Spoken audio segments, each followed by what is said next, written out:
ಜಮ್ಮು ಕಾಶ್ಮೀರದ ಪ್ರವಾಸಿ ಧರ್ಮ ಕೇಳಿ ನಿನ್ನೆ ಹಲ್ಲೆ ಮಾಡಿರುವಂಥದ್ದು ಬಹಳ ಮುಖ್ಯವಂತ ವಿಚಾರ. ನಮ್ಮ ದೇಶದಲ್ಲಿ ಧರ್ಮಾತೀತವಾಗಿ ಜಾತ್ಯತೀತವಾಗಿ ನೆಲೆಸಿರುವಂಥ ನಾಡು. ಅಂಥ ಒಂದು ನಾಡಿನಲ್ಲಿ ನಿನ್ನೆ ಹಲ್ಲೆ ಮಾಡಿರುವಂಥ ವಿಚಾರ ಬಹಳ ದುಃಖಕರವಾಗಿರುವಂಥದ್ದು. ಹೊಟ್ಟೆ ಕಳಚಿ ನಮ್ಮ ಧರ್ಮ ಏನು ನೋಡಿ ಅಂತಂದ್ಬಿಟ್ಟು ಪುರುಷರನ್ನ ಗುರಿಯಾಗಿಟ್ಟು ಹೆಣ್ಣು ಮಕ್ಕಳ ಎದುರುಗಡೆ ಅವರ ತಂದೆ ತಾಯಿನ ಗಂಡಂದ್ರನ್ನ ಕೊಂದು ನಮ್ಮನ್ನು ಕೂಡ ಕೊಂದು ಅಂತಂದರೆ ಇಲ್ಲ ಹೋಗಿ ನಿಮ್ಮ ಪ್ರಧಾನಮಂತ್ರಿಗೆ ವಿಚಾರನ ನೀವು ಕಲ್ಪಿಸಬೇಕು ಅನ್ನೋಂಥ ಹೇಯ ಕೃತ್ಯವನ್ನು ಮಾಡಿದರೆ ಅಮಾಯಕವಾಗಿ ಅವರನ್ನು ಹತ್ಯೆಗೈದಿದ್ದಾರೆ.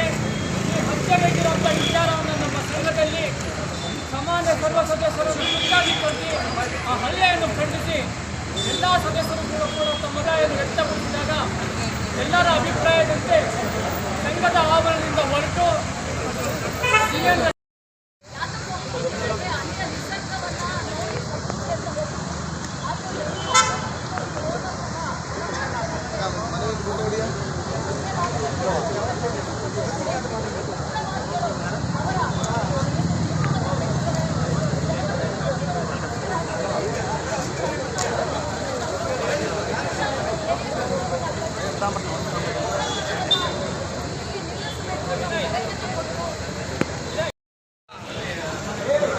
ಏನು ಮಧ್ಯಾಗಿದೆ ಅಂದರೆ ಅವರ ಕುಟುಂಬವನ್ನಷ್ಟೇ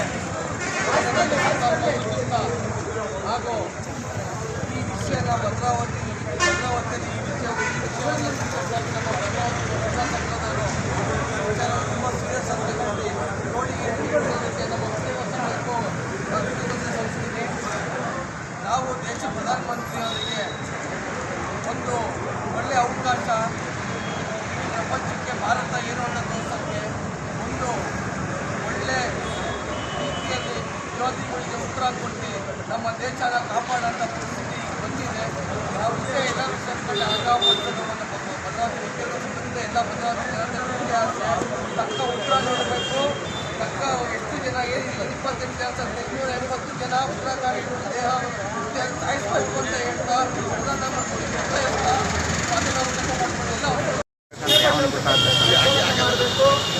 ಇದೇ ಪ್ರತಿಯೊಬ್ಬ ಭಾರತೀಯ ನಾಗರಿಕನ ಹೃದಯದಲ್ಲಿರ್ತಕ್ಕಂಥ ಮಾತು. ಇದನ್ನು ಚಾಚು ತಪ್ಪದೆ